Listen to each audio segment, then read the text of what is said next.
To be here with you all and to see a lot of familiar faces here, colleagues in the learning sciences. So I'm going to stand here because the camera is over here, and that's good. That way the slides won't become too much of a distraction, and I can actually talk to you all. But I apologize for those of you who are sitting over here. Maybe I'll move around eventually. But, so as Cindy mentioned, I've been working with a number of colleagues on a model of design research called design-based implementation research.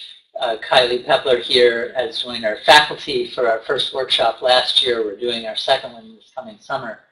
One of the things that is actually a struggle to talk about is how is design different than in traditional design-based research in the learning sciences?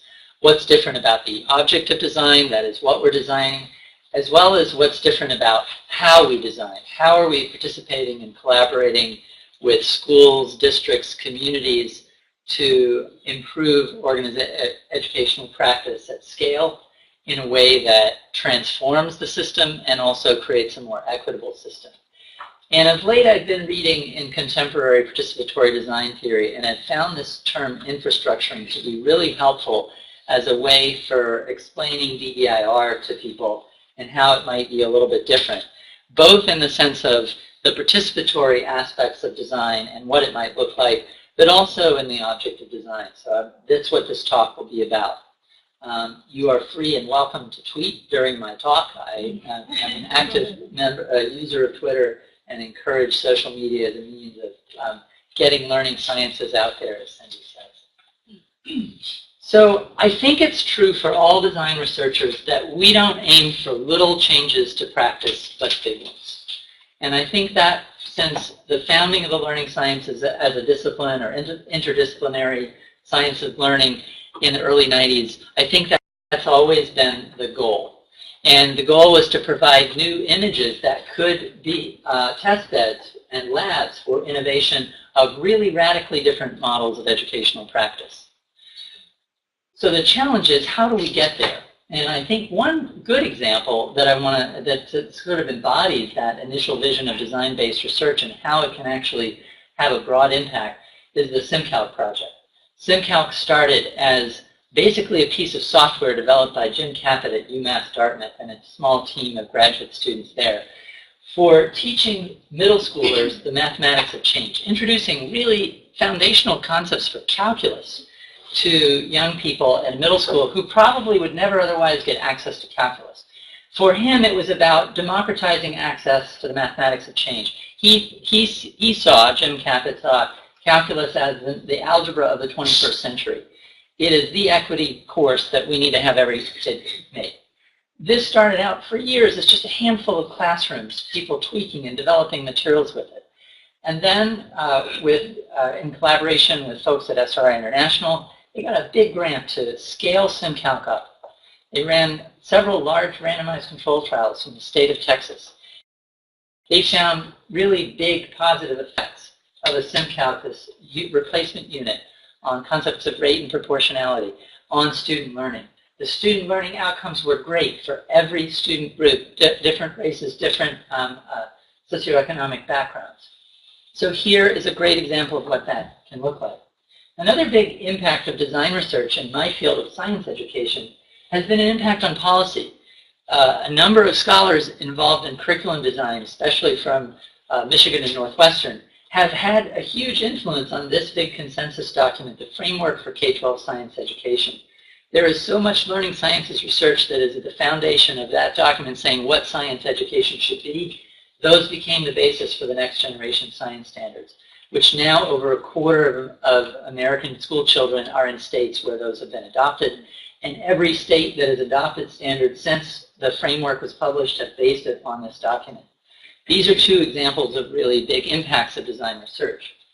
But they're kind of cautionary tales because one of the things that my colleague Barry Fishman and I did is they really don't answer this question of how we can support the equitable transformation of educational systems through design research.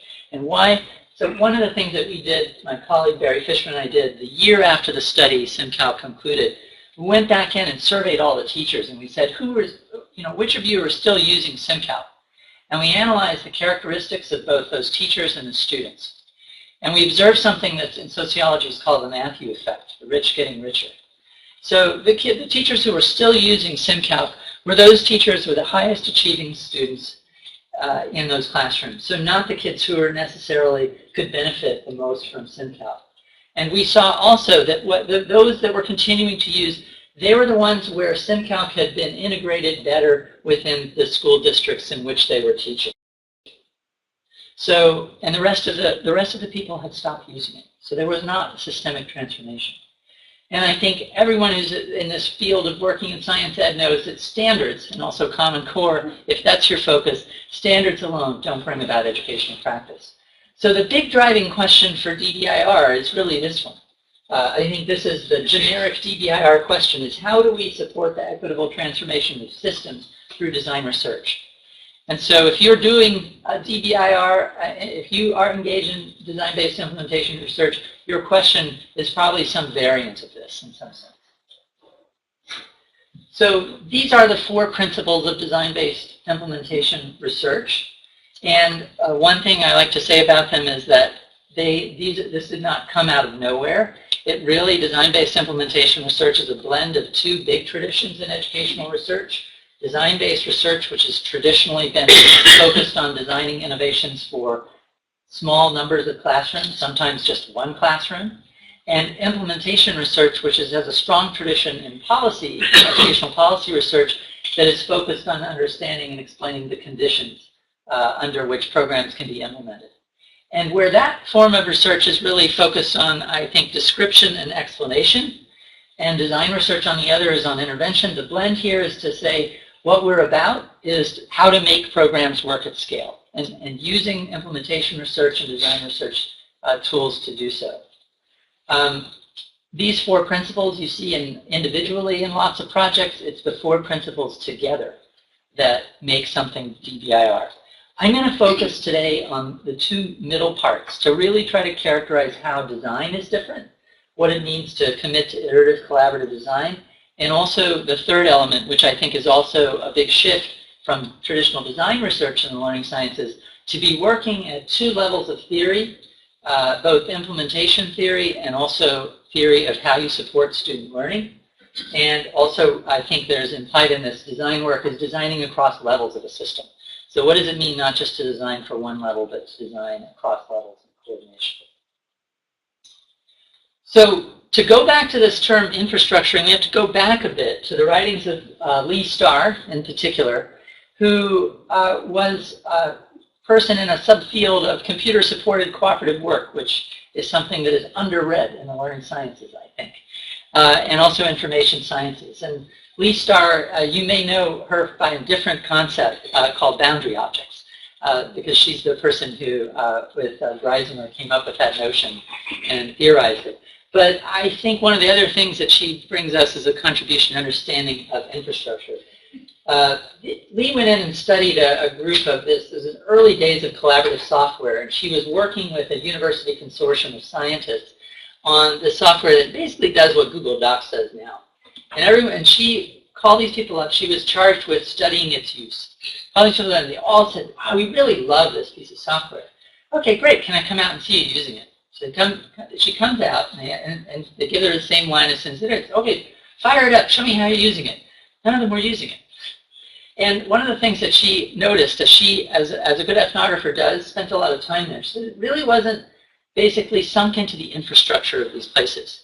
And for any piece of software innovation to work, it's got to be able to fit within a larger infrastructure, be used in a natural, ready-to-hand fashion. This is actually, if you know the history of the origins of ubiquitous computing, it means to fade into the background, to be completely transparent. It's not just that technology is everywhere. It's background. It's ready to hand. And so that's the notion of infrastructure, is that it becomes so transparent. It becomes folded into organizational changes. It becomes a home for somebody.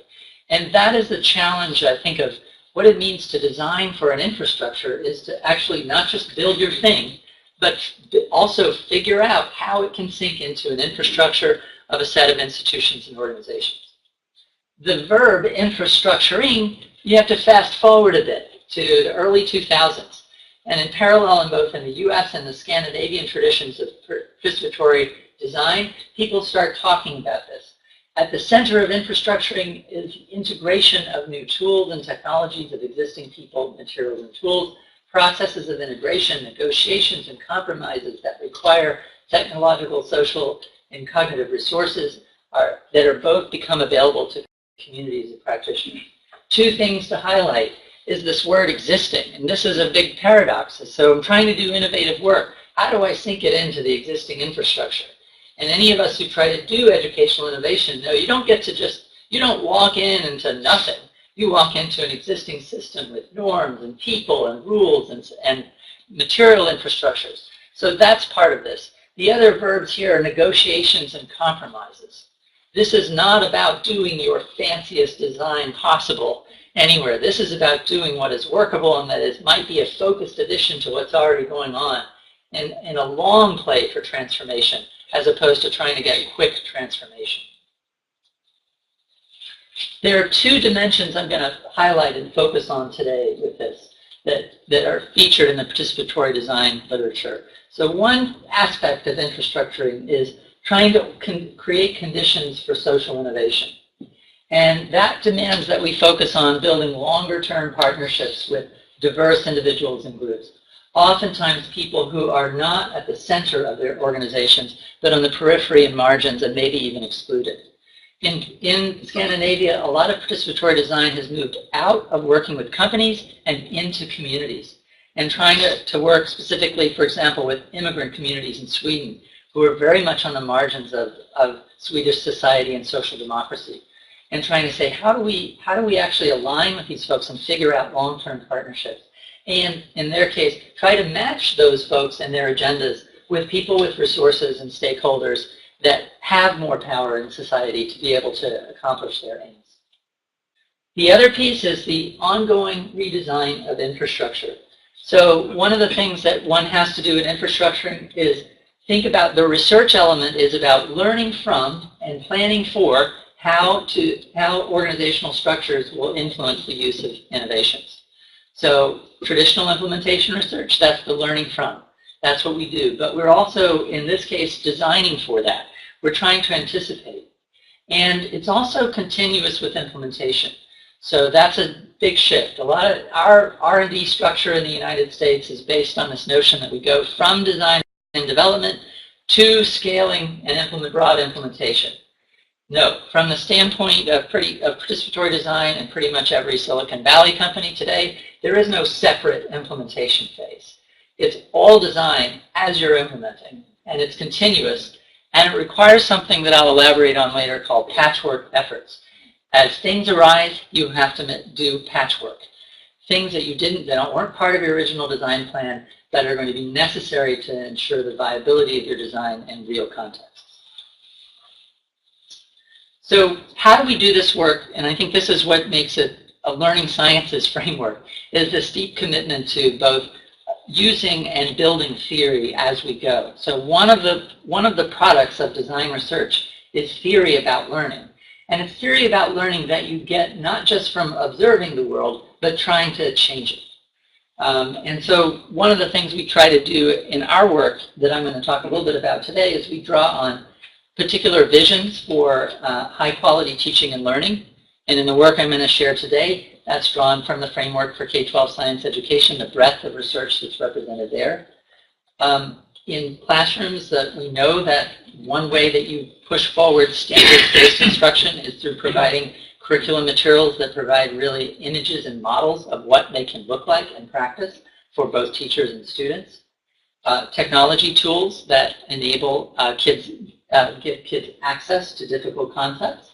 We are working, for example, in science of ecosystems, so students are using agent-based modeling tools, NetLogo, to learn and gain insight into those things. And we think about participant structures and forms of talk. One of the big pushes in the framework in NGSS is for argumentation, explanation, modeling, things that are very discourse-heavy and are not typically found in a lot of science classrooms. But we also work with, in the ways that we organize both our design process and what we're studying, theories of teacher and leader learning. theories from that folks like Jim Spillane and Megan Hopkins are studying now about organizational routines, policies, and policy theories. We look at socio-technical systems design and people who study those rollouts at scale. And we also look at theories around how external partners, like people in research practice partnership, those are kind of the theories that we draw on. So in DBIR, there really are two layers of theory. We're trying to work with both of these at the same time to inform how we organize our entire R&D effort. And I want to illustrate that today by taking one example of an implementation theory, because I know I'm speaking to more learning scientists in the room than policy researchers. I want to say, here's how you can use this stuff to help you design. So what we're taking is the work that Megan Hopkins and Jim Spillane are doing right now around the study of instructional guidance infrastructures in school districts today. So one of the things that they're studying is how these various infrastructures tighten the coupling between policy and practice. Since the 1970s, a dominant theory in educational policy research has been something called a theory of loose coupling, that basically policy and practice are loosely coupled. There's tremendous autonomy at the classroom level, and so there are various mechanisms, though, now in place to try to tighten that coupling. And the sets of things that districts use now are not just standards, but they also, and the state assessments, but they also use pacing guides, curriculum frameworks, curriculum materials, and interim and benchmark assessments given throughout the year to try to tighten the coupling of here's the guidance about what you should be teaching and what goes on in practice. And so what Hopkins and Spillane are really studying in depth right now is how are those things affecting us? How do they work together or actually incoherently to provide contradictory guidance to teachers about what they should be doing? What we hope to learn is that theirs is really kind of beginning stages theory development themselves. What we hope to do is to learn how we can design networks that actually change these infrastructures to support equitable implementation of curriculum materials in a large school district. And we also want to learn that not as Megan and Jim are doing by simply observing these things and how teachers respond, but tweaking them and seeing if that changes how teachers might otherwise respond. And we want to understand the limits of what we can do. We, as a research practice partnership that is doing this work, are a group of curriculum folks inside a district and researchers. We are not the entire district. There are lots of things outside of our control. So we want to understand the limits of that for being able, that will actually impact the breadth of our impact. So I'm going to talk today about this partnership. It's called the Inquiry Hub. And one way to think about it, I think a traditional way that we think of R&D is a set of projects. And the projects are funded by the National Science Foundation and also now the Moore Foundation. And the overarching goal of those projects is to design and study student-centered curriculum materials in mathematics and science in partnership with the school district. And this is funded through the Cyber Infrastructure program at NSF currently, because one of the ways that we make these curriculum materials available is through a digital platform for teachers. And that teachers can actually adapt those materials and share them with colleagues and add to the materials that we are co-developing with them. But another way to think about the iHub is it's a long-term research practice partnership that includes 4 major institutions. Denver Public Schools, a large school district. UCAR, which is the University Corporation for Atmospheric Research. They're a nonprofit research entity with a large educational outreach. They're a science organization, fundamentally, that they have a large ed outreach program, and there are technologists. And we are also, CU Boulder includes researchers in both the computer science and education departments, and BSCS, which is in Colorado Springs, and is a curriculum organization that's produced the largest number, probably the most widely distributed biology curricula in high school since the early 1960s. So ever since the National Science Foundation began investing in curriculum design, BSCS has been there. And so that's our partnership. Tom? So the policy expertise comes from within learning sciences as opposed to policy people elsewhere. In this case, yeah, it comes in the form of me. You, yeah. And my students who have to suffer through learning both these layers of theory. So they also are wrestling with these different layers of theory. Can I follow up on that? When Yeah. you say policy expertise, what do you? Policy research expertise. So there's a difference. This is a good question. Yeah. So there's a difference between what is called in the policy research policy entrepreneurship that led to learning sciences getting reflected in a framework and getting reflected in an NGSS, which is people playing the role of activists versus people who are policy researchers who actually this is an object of inquiry. So but a narrow band of policy that's not that includes kind of the science perspective. But maybe like could you expand on what about all the state policy? Like where is that reflected, or any of the other forces that are acting on teachers? So the theory of policymaking is that it all comes down to there's a theory that's more of a bottom-up look at policy implementation that goes back to the 1970s, and that we've kind of drawn. That basically policy is mostly local, despite having all of these large national state. And where it gets mediated and reinterpreted is in district offices and in school principal offices and in coaches, in instructional coaches. So we look at this as an interpretive perspective on policymaking, where we actually think of these local people as actually making policies through their interpretations of the national and state guidance. So, great question. Thank you. So I'm not actually going to go into too much depth about our leading activity because this is what looks more like traditional design research in the learning sciences. We are co-designing, but I want to mention it because it is central to the work we do, but I'm trying to kind of point out what's different about the work. I also want to mention it today because we're actually drawing on some IU scientists' work and their scientists' work in ecology in our evolution unit that we've been designing. We are collaboratively designing with a team of about 9 biology teachers in the district and our research team and the school district folks. A new biology sequence. We are building out 8-week project-based units at a time. We're using Brian Reiser's, I have an example of his storyline tool to try to build a coherent units that really reflect the principles of the framework for K-12 science education. We've got 2 units that are, the evolution unit is being started piloting for the first time this year. We have an 8-week ecosystems unit that we've piloted a second time now. As I mentioned, there's some, the Kelson lab has been studying this group of juncos that inhabit the UCSD campus and are undergoing rapid microevolution.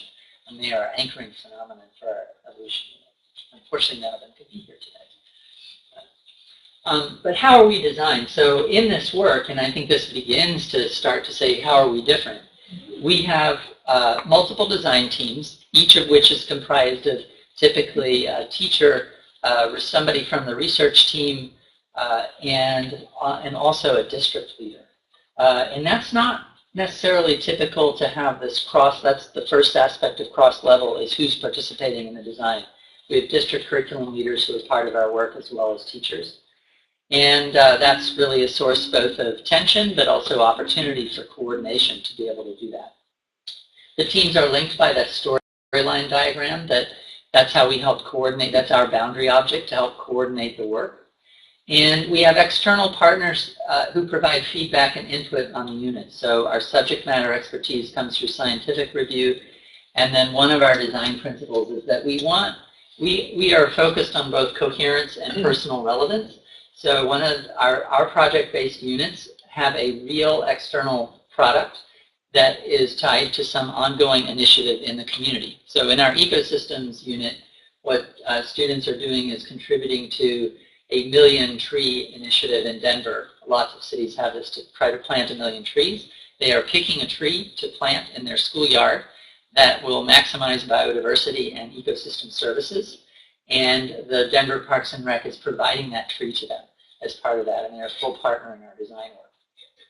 So that's kind of how we're organized. So you can see we're already we're broader both often in having the community partners in here, but also in the sense of working across levels of the system and being very intentional about that. The other thing is that I think is part of now, you think, okay, now I'm into my, why are we doing this kind of thing as part of the work.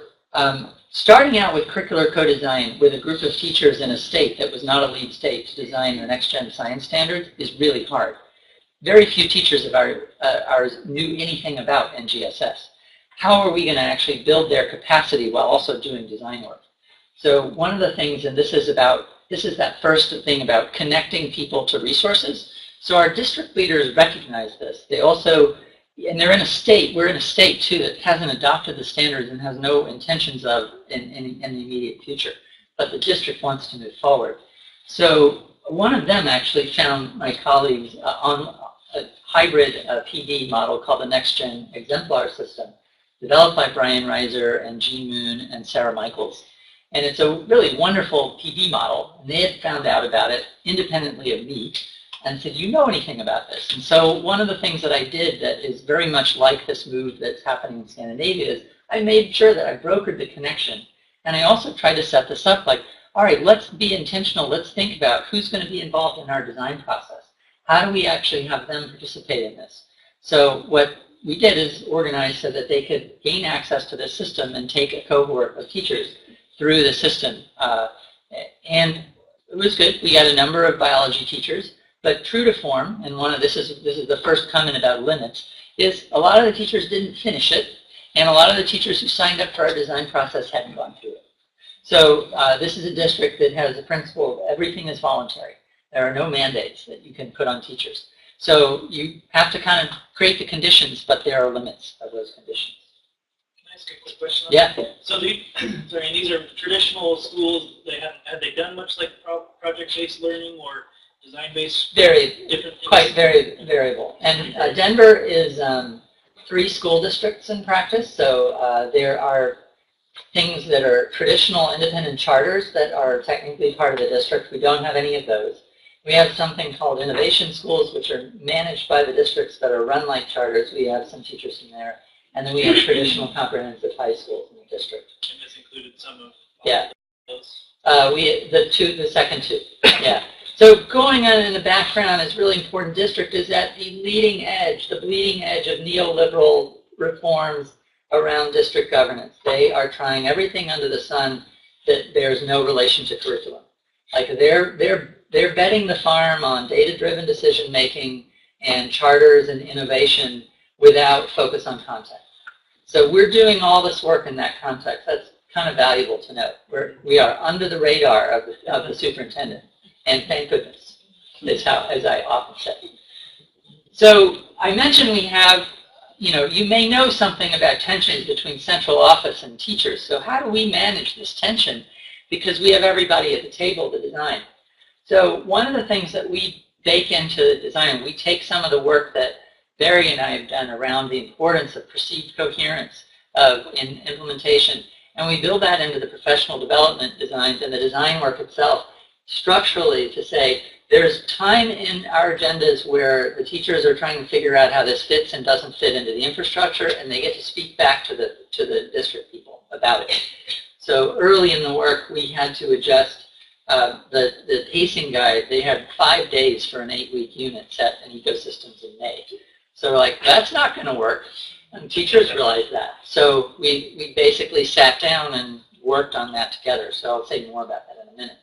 But we also had to, a lot of the part of the other aspects of the district reform is many of the principals had gone through Uncommon Schools training. This is Doug Lamov, you might know, Teach Like a Champion guide. And they all have to have something called a do now for kids to do immediately when they sit down. So our lesson templates all have a do now. Now, if you're like a pure learning scientist, you're going to hate having to mangle your design this way, right? But I'm just saying, this is what you do if you want your stuff to get used. This is how DBIR is different. We do this willingly, and we try to figure out how do we work within this constraint. We push back against the constraints we don't think we can work with, like too short of a time. We also try to, as Gerhard Fischer has talked about, try to under-design lessons a little bit and authorize modification after design. I'll say more about this, or maybe I won't say too much about this. We have weekly, we call them scrums, coming out of tech, that are on Zoom meetings with our teachers who are implementing. And it's so striking, I feel like very satisfied when 2 teachers over there say, you've got too much guidance, and the other 2 teachers say you don't have enough. Oh, I think we hit it right. So basically, it's very hard to hit these things right, but we actually need to under-design a little bit our curriculum lessons to actually fit the different circumstances. The thing we've tried to do that's really hard is to try to, and not succeeded, that's why it's red, is to protect teachers from negative evaluations from their observations. One of the parts of instructional guidance infrastructure is becoming ubiquitous today is these teacher observation protocols based mostly on the Danielson framework that are getting integrated into personnel evaluations. And in Denver, there are only 2 science teachers in the whole cadre of observers. So when you get observed, it is consequential for you and somebody who does not teach your subject area is in there. So the thing that we did is actually provide teachers with a crosswalk tool that says, here's what teaching according to the framework for K-12 science ed should look like. Here's the map to the categories on the system. Good, this is what you should be looking for in my classroom. We have this is part of the partnership. We have no control over it. It's like a separate part. It's part of personnel. This effort, the teacher leadership program. So we have had, and this has happened to me in other districts in the last few years, teachers get negative evaluations because people are trying our new materials.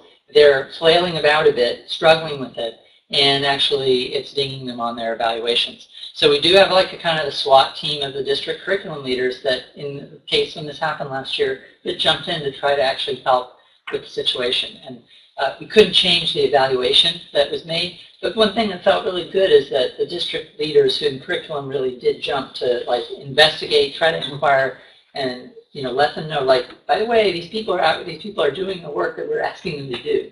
They're doing work that's trying to advance the district goals. So what have we learned through this? So if DBIR is about learning through pushing up against these boundaries, what do we do? I think one of the things that we can do, what have we learned about designing these networks?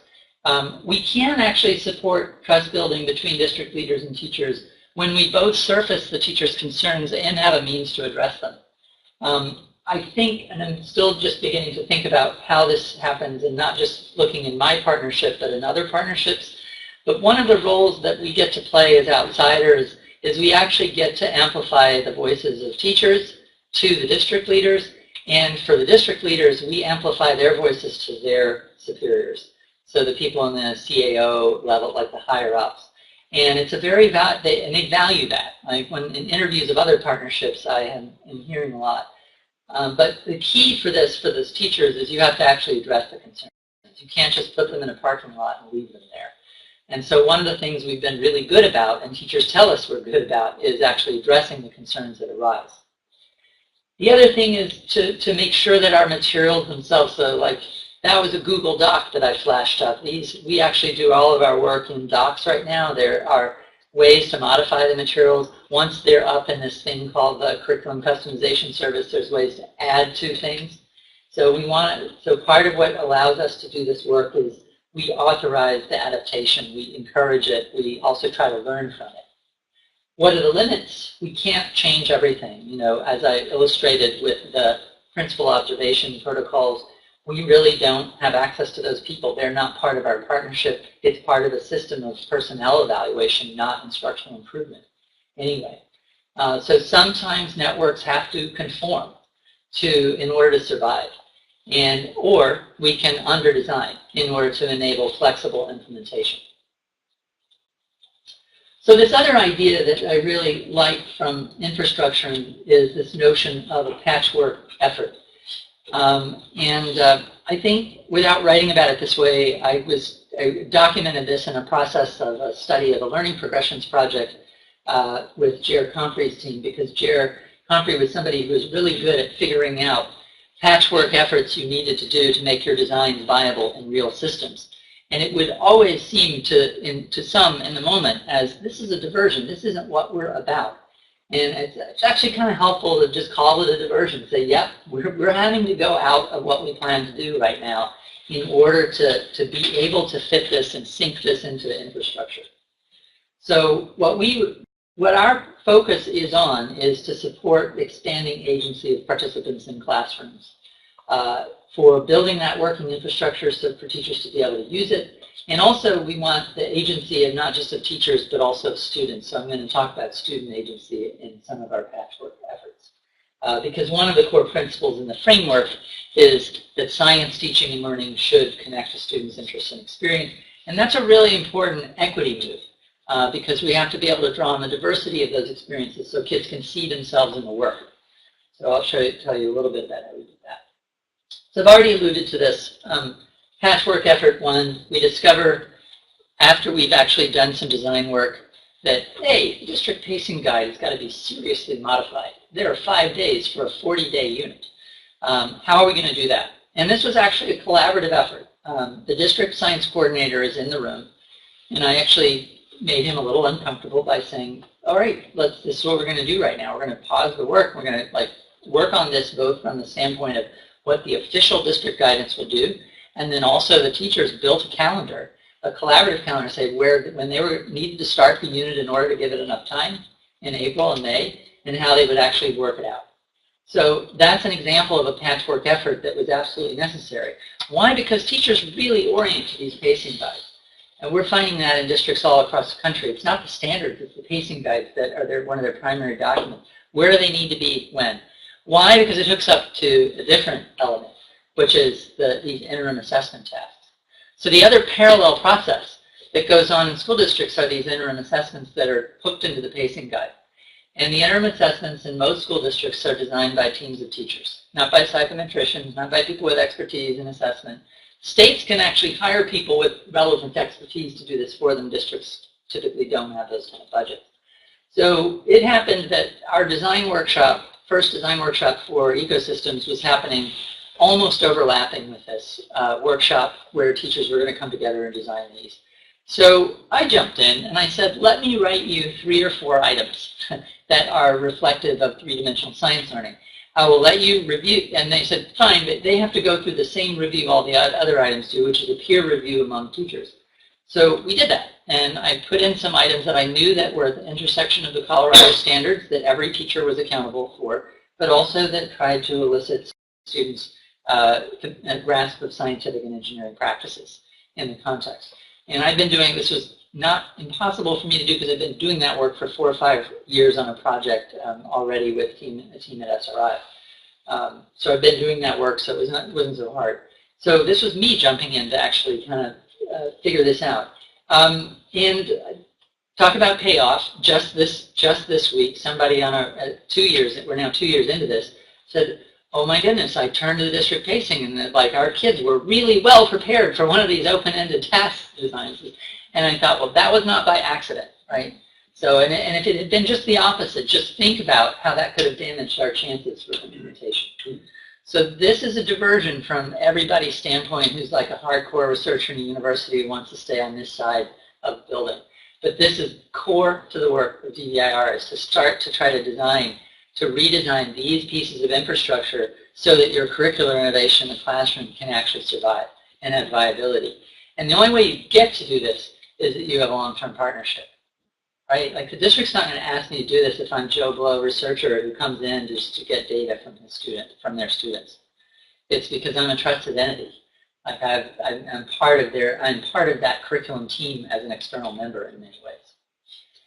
So the other thing we did is that really bugged us the first year, as we said, for our ecosystems work, is we try to pick, so one of the big ideas in the storyline approach is that you anchor a project-based unit in a science and engineer or phenomena or design challenge. Ours is this mostly design challenge. Our ecosystem, interestingly, is because you have to pick a tree and you're trying to design, contribute to an ecosystem. And we guessed what would be interesting and engaging to kids. We guessed mostly right, it turned out. Kids have been really excited by this prospect of choosing a tree. But that was not satisfying. It felt like that we were not being true to the principle of getting kids real input.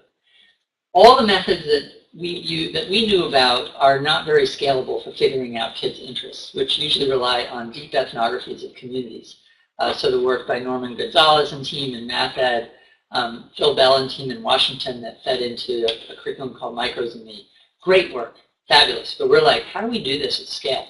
So what we did is take, and this is not a perfect solution, but it's a bit of a clue, is we took those teachers who were part of our design team teachers, they're 9th grade teachers last year, and said, students, pay it forward for other kids in this class. Here's a list of possible things. We had done the brainstorming. We knew what some good phenomena that could anchor the unit that would, evolution now we're turning to. So what we had brainstormed a list of topics we thought would be interested, and we actually did this big survey. And then we brought that survey into our deliberations when we were picking anchoring units. So one of our big design challenges is around this idea of superbugs. So the development of the rapid evolution of antibiotic resistance. And so this unit is anchored around the top vote getter. And again, this is something that we knew already did have the affordances to teach about evolution. It wasn't just a random list of things that kids might be interested in. But this is our anchor unit. So what students are doing is they're making infographics that are going to go into their school health clinics and in community health clinics around what they should do in terms of their own health behavior, but justified in terms of what they will be learning about evolution. I don't know how it's going. I'll let you know in about, maybe spring. I'll know something about how it's going. So that's one of our, that is one of the ways that I think is a patchwork effort number 3 for us. So what did we learn from this, in terms of designing networks to change these instructional guidance infrastructures and these patchwork efforts? One is that these things change rapidly, and design networks have to be nimble to influence them. If you're plotting social science all the time and that's the only game you play, you can't play this game. I had to put aside my misgivings about designing valid assessments to say the better is better than the worse, to say that the slightly good is, in fact, I think it will still be better than what will go into this assessment if I don't jump in. And I had to be nimble. I had to drop what I was planning to do the next day in order to meet the timeline. But that time can come from the outside when there's this long-term partnership. Like the district can and will turn to you as a researcher. In fact, in some of my other work, we study research use. I'm doing with Cynthia Coburn, and I think this puts it, this phrasing, Rafi heard this live and in the room, I think, which is, I really want to have a research. I said, I've got a math ed research team on speed dial. It's the district curriculum. I need that same person in science. When you talk about research use, it's not using sadly, it's not reading your journal finding. They're not going to use that. They do value you if you stick around as somebody who they can turn to for advice on their issues. And so part of it is if you want your expertise to be drawn upon, you have to be available that way. It's not their studies findings that they're going to arm onto. I don't think any of my partners have read anything that I've written, and I don't care. It's okay. Right? That's not my value to them, and that's all right. The other piece is, we think we can incorporate student voice into design in some modest ways, and it'll be interesting to compare our results in terms of how kids feel engaged. We actually do measures of engagement with them on a weekly basis. They fill out these short surveys at the end of lessons that are digital, and we get kind of an emotional response and also kind of their perception of the lesson. So we have evidence that we can gather for that. What are the limits? Some can be missed because of the speed with which changes are required. So for everything that I was able to catch, there's something else going on in the district that might influence the fate of our work that it's simply impossible for somebody in another institution to be able to follow, or somebody even inside that institution.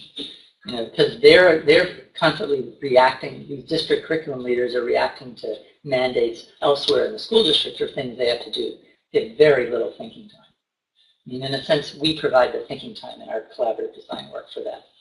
That's a huge benefit from their perspective of our partnership. So I said we're about theory too. It sounds like I've been doing a lot of practical work, right? But I think one of the things that we're doing by designing and redesigning infrastructure is learning from the resistances.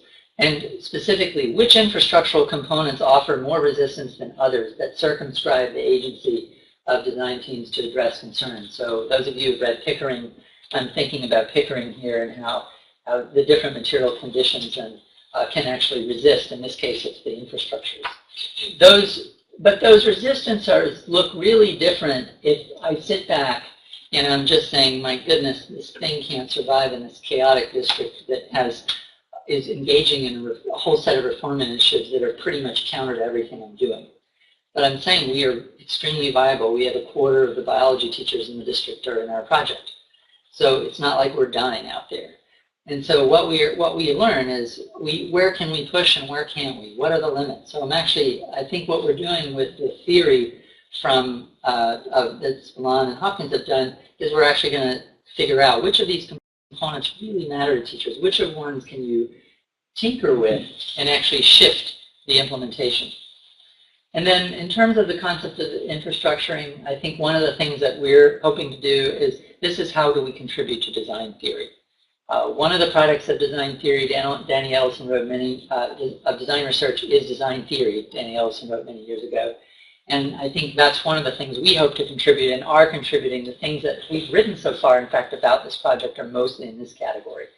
So writing about which actors are involved, what design tensions arise, what things do we have to wrestle with, which things can we change, and how do we resolve, and what are the mechanisms and tools that we use to resolve. I hope that many of you are overwhelmed by that presentation of things that we've been doing, because we are every day. It feels like an awful lot of work, and I think part of it is because we don't have strong capacity as a field. You know, I dare say a few of you are probably being prepared for all of the things, nor could you possibly be prepared for all the things that are required to be done in the DBIR project. That's why it does require just different disciplinary orientations and large teams often to do this scale. There are small scale versions of this. I'm happy to talk about it. But part of the challenge is how do we actually know, like how do we figure out our research questions? Right, so we look to theory typically, or look to what our colleagues that we really follow and admire do and try to say, well, how are we going to build on that, their work?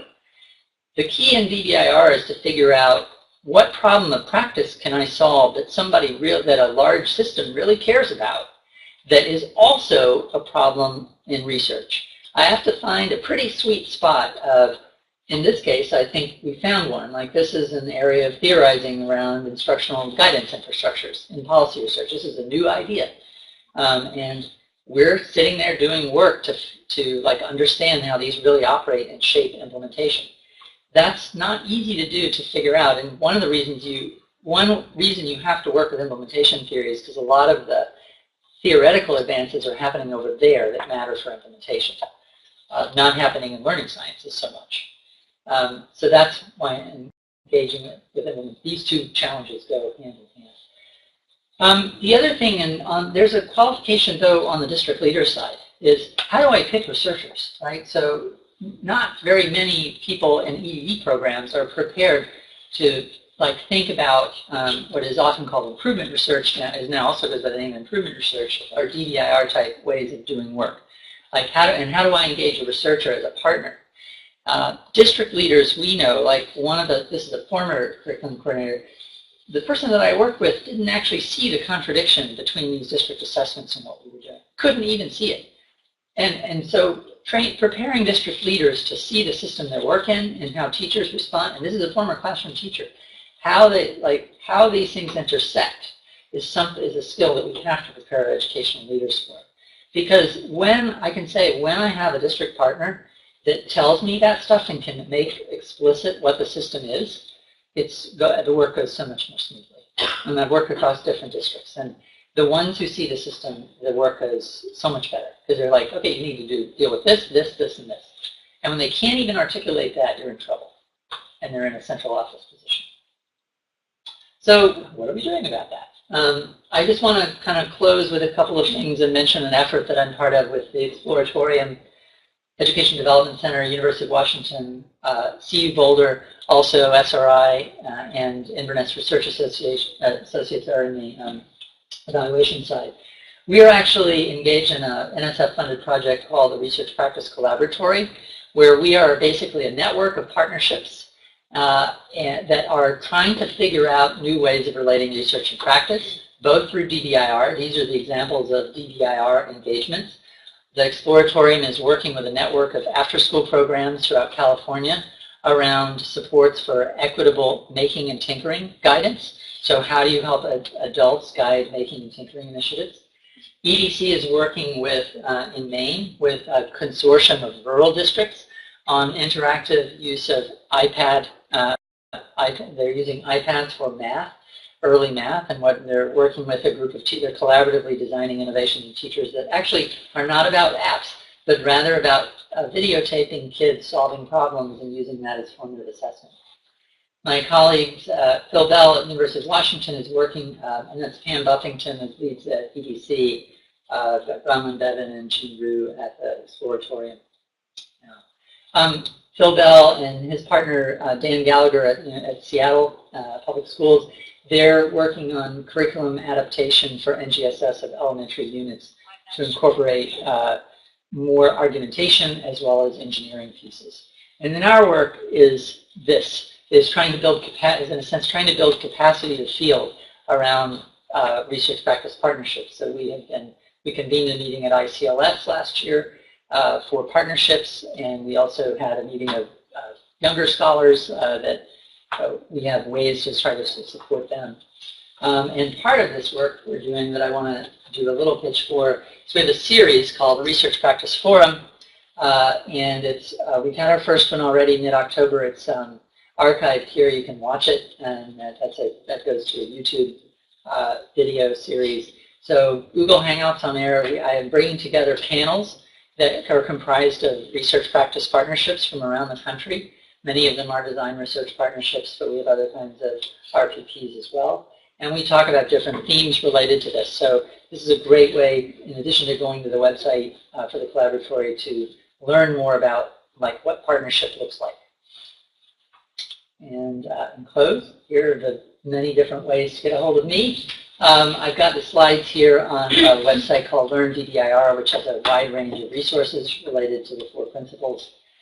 The collaboratory website, and I didn't talk about it much, but had a large IES center with a dream team of colleagues at Northwestern and Harvard, Heather Hill at Harvard, Jim Spillane, Cynthia Coburn, and then Derek Riggs and I head up a center on knowledge utilization that's funded by the Institute of Education Sciences, and we're studying research use, including inside research practice partnerships. So how is it that school and district leaders actually make use of research in order to try to get better at understanding how we can tailor our engagements better?